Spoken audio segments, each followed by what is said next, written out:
Have you ever wondered how changes in interest rates can affect the stock market in the Philippines? It's a complex topic, but today we're going to break it down for you, whether you're an investor looking to make informed decisions or just curious about the inner workings of the stock market. This video is for you, so buckle up, because we're about to take a deep dive into the fascinating world of interest rates and the stock market in the Philippines. The stock market in the Philippines is an important indicator of the country's economic health. It is a marketplace where stocks, bonds, and other securities are bought and sold by investors. Interest rates, on the other hand, are the cost of borrowing money and are set by the central bank. When interest rates go up, it becomes more expensive for companies to borrow money, which can have a ripple effect on the stock market. The Bangko Sentro Pilipinas is the central bank of the Philippines and is responsible for setting interest rates. It does this by adjusting the reserve requirement, open market operations, and the overnight borrowing and lending rates. Changes in interest rates can have a significant impact on the economy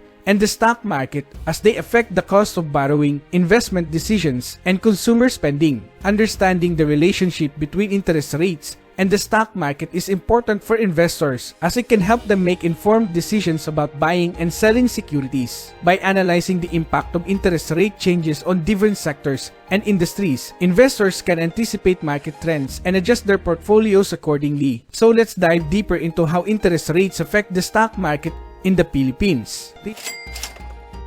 Let's take a closer look at the features of how changes in interest rates impact the stock market in the Philippines. First, we'll examine the impact on different sectors such as banking, real estate, and consumer goods. When interest rates rise, it becomes more expensive for companies to borrow money, which can lead to a decrease in investment and expansion. This can have a ripple effect on different sectors as companies may need to cut costs or delay projects. For example, banks may see a decline in loan demand, while real estate companies may experience a slowdown in property sales. On the other hand, consumer goods companies may see a boost in sales as higher interest rates can lead to increased savings and reduced spending. Next, we'll explore the impact on individual stocks and the stock market as a whole. Higher interest rates can lead to a decrease in stock prices as investors may shift their focus to fixed income investments that offer higher returns. However, the impact may vary depending on the company's financial position and the state of the economy. For example, some companies may benefit from rising interest rates if they have a large cash balance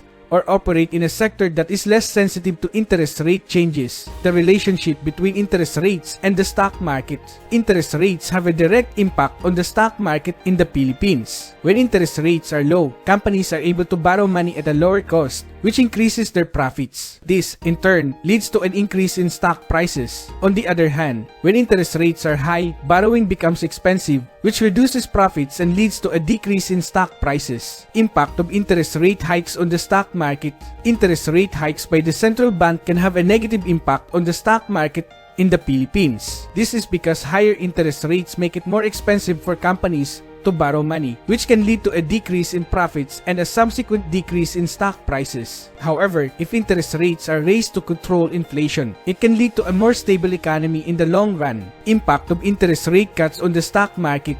Interest rate cuts by the central bank can have a positive impact on the stock market in the Philippines. Lower interest rates make it cheaper for companies to borrow money, which can lead to an increase in profits and a subsequent increase in stock prices. However, interest rate cuts can also lead to inflation, which can have a negative impact on the economy and the stock market. Other factors that affect the stock market. While interest rates are an important factor in the stock market, there are other factors that can also impact stock prices. These factors include company earnings, global events, and political instability. It is important for investors to consider all of these factors when making investment decisions. Finally, we'll discuss the role of the central bank and how it can influence interest rates and the stock market.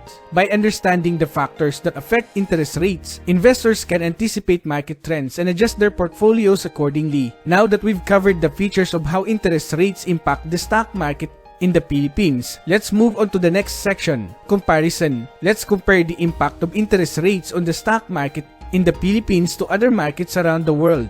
First, we'll take a look at the United States. In the US, the Federal Reserve is responsible for setting interest rates, and changes in rates can have a significant impact on the stock market.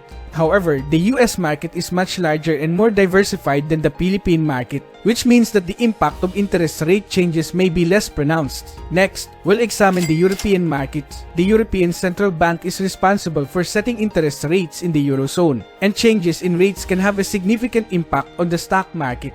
However, the European market is also more diversified than the Philippine market, and the impact of interest rate changes may be less pronounced. Finally, we'll compare the Philippine market to other emerging markets, such as Indonesia, Malaysia, and Thailand. These markets also rely heavily on foreign investment and are sensitive to changes in interest rates. However, the Philippine market has some unique characteristics, such as its large population and growing middle class, which may make it more attractive to investors in the long term. By comparing the impact of interest rates on the stock market in the Philippines to other markets around the world, we can gain a better understanding of the nuances and complexities of the topic.